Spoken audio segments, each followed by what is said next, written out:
So man siya ang part 2 sa ato ang topic nga mga magtiayon na ay problema. So alisa na arita mag-concentrate karon sa mga banog asawa nga di makontento sa ilahang kaminyoon o sa ilang banag asawa nga kauban na. So gusto na ako i-recall sa panahon nga kanang manguyab pata, panguyaban ta. Di ba gitry na to upuhat ang tanan para lang makasugot pa. So tanan buhat ko nila promises kabuto ng langit sa dili makabuo ug uban pa. Pero nga ako lagi kahibungan o wala akong kasabot pa sabta ko.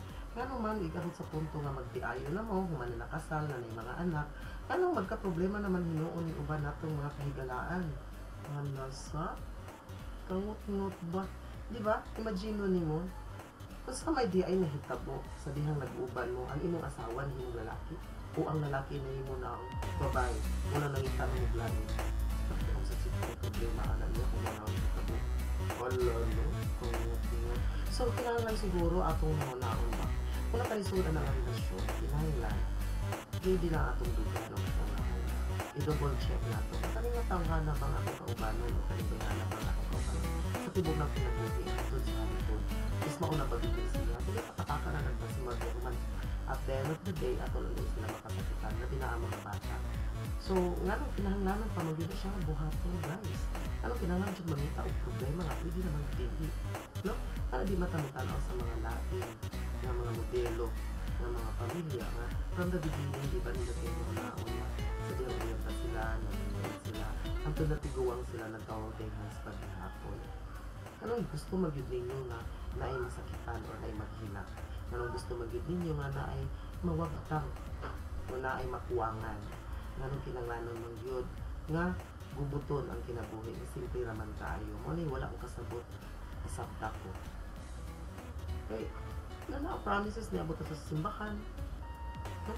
Niabot ta sa bless mata kung invite ta tanang tao para lang mo attend sa ato ang panagibog na ay pero di ay ang ending mangita ka di taglain wala no pwede di ay na di ba pwede mag-concentrate na lang.